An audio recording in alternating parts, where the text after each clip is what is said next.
Hello, সোনা। সোনা তো হাঁক দিয়ে গেছে। আমার সোনা হাঁকতে গেছে, তুমি কিডা? আমি তোমার সোনার বর। আপনি বাপ্পি সাহেব বলছেন? হ্যাঁ। এনজিও থেকে এতগুলো ফোন দিছি, তখন তো আপনি ফোন রিসিভ করলেন না।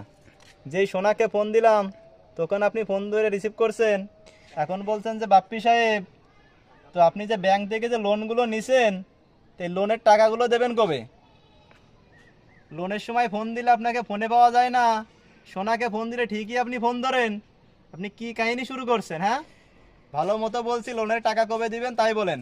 ঠিক মতো লোনের টাকা দিবেন, না হলে কিন্তু ভালো হবে না নে। ফোনটা ধরে ভুল কাজ করেছি। কি বিপদে যে পড়লাম, ধুর বাল।